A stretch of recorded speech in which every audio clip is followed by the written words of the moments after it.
우리가 예수를 믿을 수 있게 도우시는 분은 바로 성령님이십니다.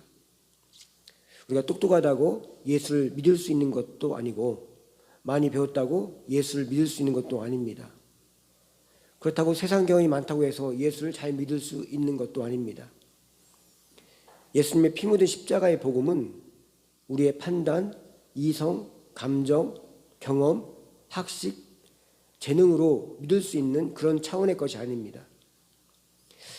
예수님께서 날 위해서 십자가에 죽으시고 그로 인해 내가 죄에서 자유함을 얻고 구원을 받고 하나님의 자녀가 되었다는 사실이 정말로 믿어지게 하는 것은 오직 성령님만이 하실 수 있는 우리에게 부어주시는 은혜고 그분만의 능력인 것입니다. 그런데 우리는 간혹 성령의 이러한 능력을 잊고 우리가 남보다 다른 무언가가 더 있어서 예수를 잘 믿는 줄로 알 때가 있습니다. 내가 다른 사람보다 기도 생활을 열심히 하니까, 성경을 다른 사람보다 많이 읽고 보니까, 또 교회를 열심히 하니까, 그래도 이 교회에서 내가 가장 오래 다닌 사람이니까 이런 생각을 한다는 것입니다. 이 모든 것도 믿음 있는 사람들이 하는 모습인 것은 분명합니다. 그러나 그러한 조건들이 믿음이 좋은 거라는 증거가 되지는 못한다는 것입니다. 우리들은 이러한 것들을 자랑 삼아 때로는 어깨에다 힘도 주기도 하고 또 믿음 좋은 것으로 생각해서 자신만큼 못한 사람을 어떻게 합니까? 정죄하기도 합니다.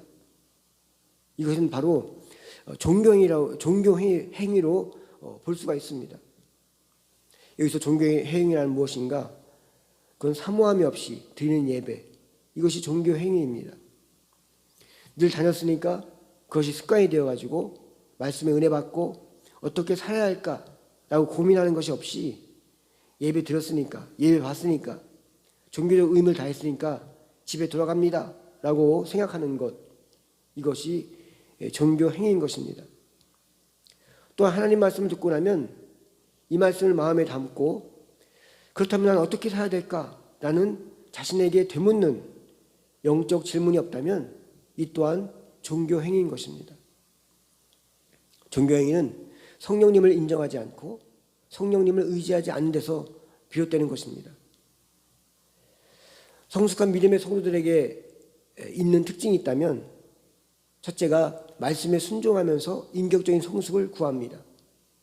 두 번째가 성령님의 도우심을 구한다는 것이죠. 오늘 읽을 로마서 8장 26절부터 28절 본문이 성령님의 인도하심을 받는 삶의 모습을 잘 가르쳐주고 있습니다. 성령님께서 인도하시면 첫 번째로 우리의 소원이 회복된다는 것입니다. 오늘 26절부터 27절 다시 한번 읽어볼 텐데 그 내용이 그런 내용이 되어 있습니다. 우리 한번 다시 한번 읽어볼까요? 있습니다. 시작.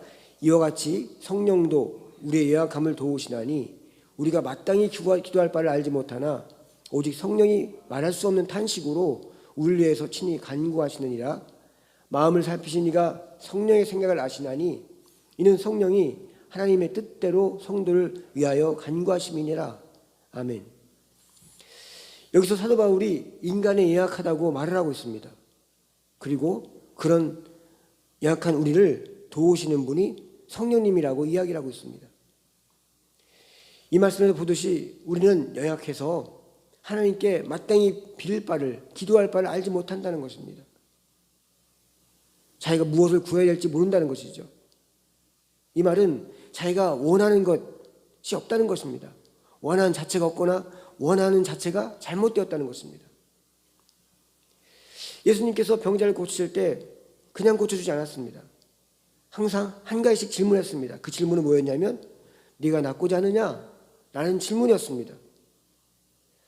언뜻 들으면 어리석은 질문 같습니다.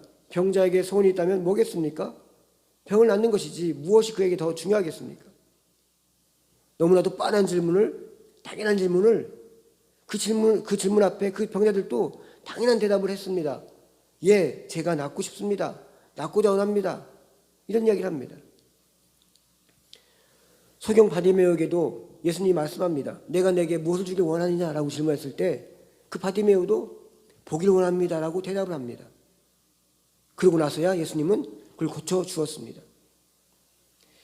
이 말씀을 깊이 묵상해 보면 예수님께서 우리 마음의 소원을 고백하기를 원하시고 또 듣기를 원하신다는 것입니다. 그런데 어떤 사람들은 자신의 질병을 낫기를 원하면서도 그렇게 말하지 않은 사람도 있다는 것입니다. 이 말은 질병 가운데 있다 보니까 그 질병에 익숙해져서 어찌 보면 그 질병에 그냥 노예가 되어가지고 어느 순간부터인가 낫고자 하는 소망까지도 없어졌다는 것입니다. 이제까지 이렇게 살아왔는데 사람스럽게 뭘 또 낫길 원하는가 이러면서 그 질병에 익숙해져가지고 그 질병에 타성이 젖어서 자신의 질병을 망각하기까지 하고 있다는 것입니다. 그리고 그 질병이 낫기를 소원하는 것조차도 잊고 지내게 되는 것입니다. 그러나 성령님께서는 우리 가운데 오셔서 하시는 일이 우리 마음 가운데 소망의 마음, 희망의 마음을 품게 하십니다.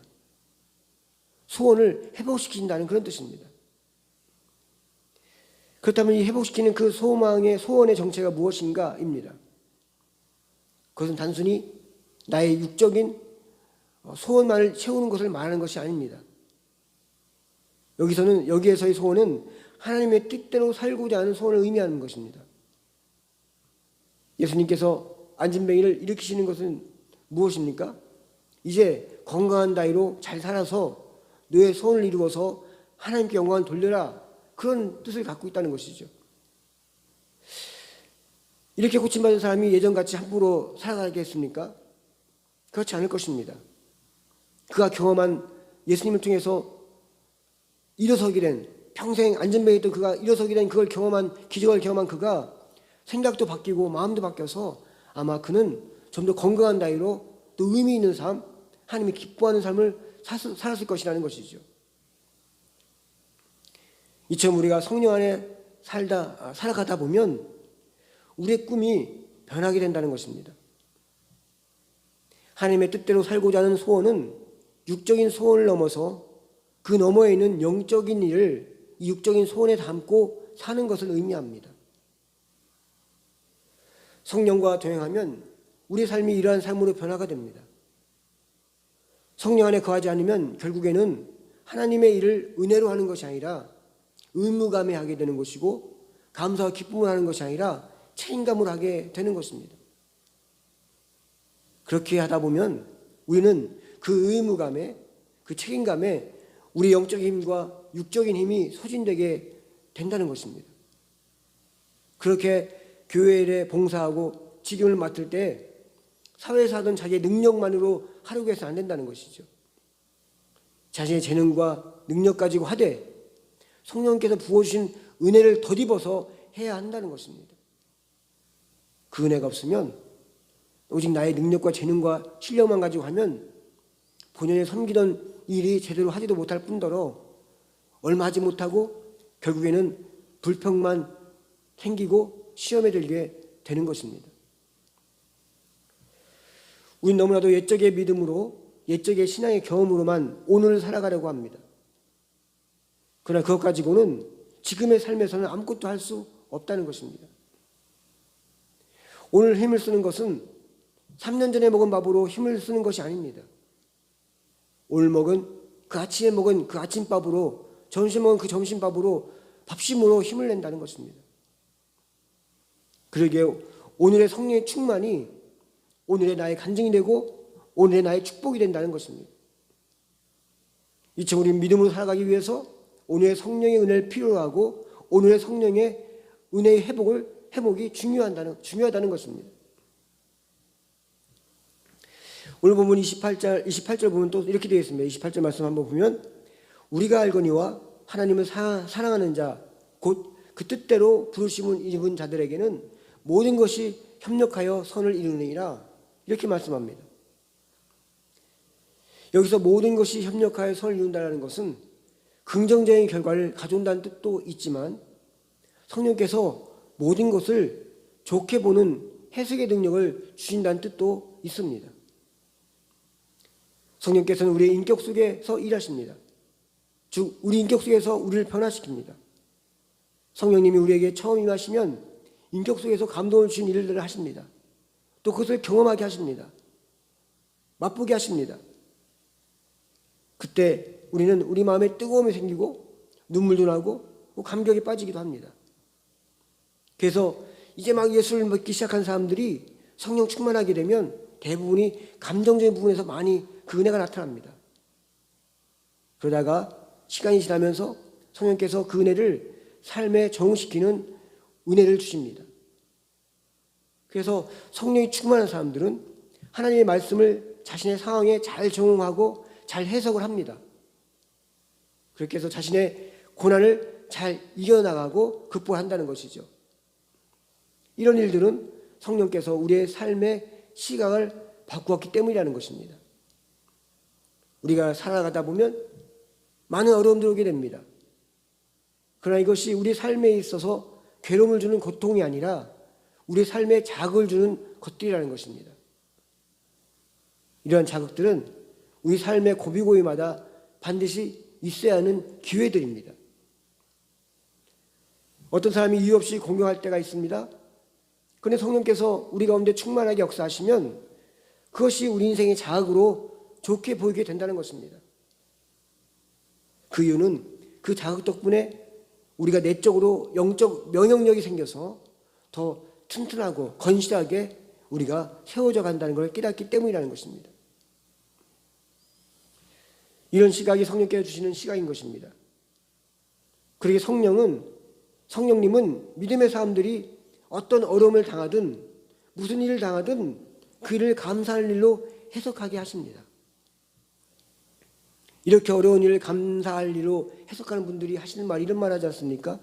모든 일에 협력해서 선을 이루는 것이니까 결국은 다 잘 될 거다, 이런 말 합니다. 이런 말은 제가 전에 있던 교회 부목사 했을 때 그 담임 목사님이 항상 그런 얘기 했었어요. 문제가 있어가지고 막 힘들고 이럴 때, 그다음 어떤 좋은 때 결과가 좋게 나오면 항상 그 목사님 그렇게 말씀하셨습니다.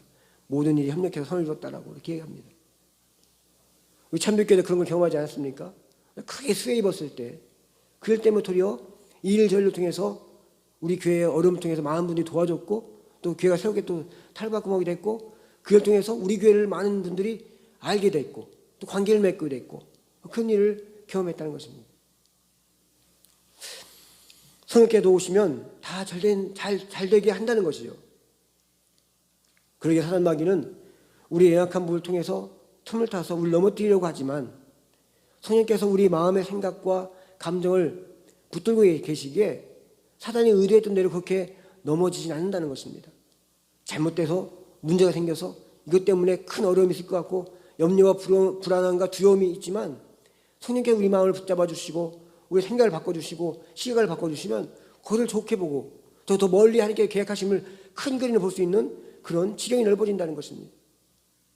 그렇게 되면 나중에 우리 입에서 나오는 것은 결국에는 하나님께 감사하는 것과 찬양이 나오고 되는 것입니다.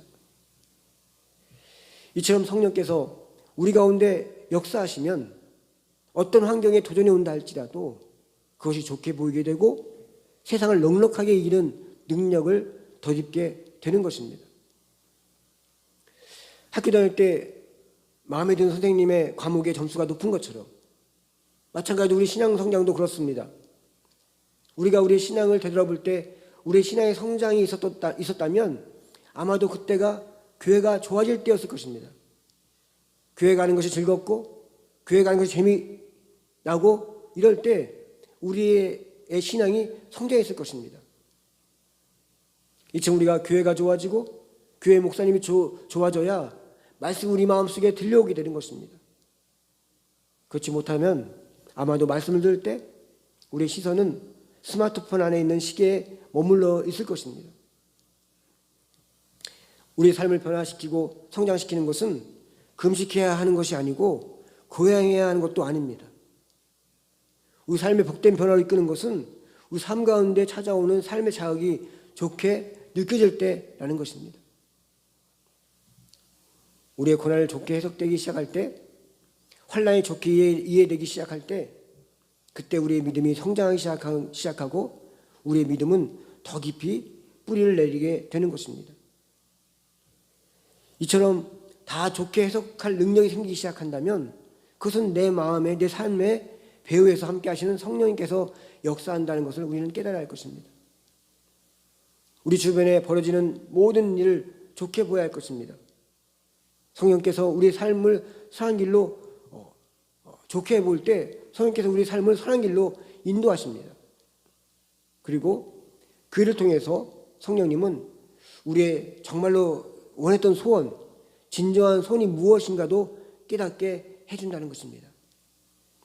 육적으로 머물렀던 소원들, 육적의 소욕에만 가득했던 소원들이 성령께서 우리 삶을 함께 해주시고 우리의 시간을 바꾸시고 우리 생각을 바꾸실 때 우리 진짜 소원, 영으로 거듭난 소원들을 알고 깨닫게 된다는 것입니다. 우리 참빛교회가 성령 하나님의 인도하심으로 그런 참빛교회로서의 진정한 소원, 우리 각자의 삶의 진정한 소원을 경험되어진 우리가 모두가 되기를 주님의 이름으로 소원합니다. 기도하겠습니다.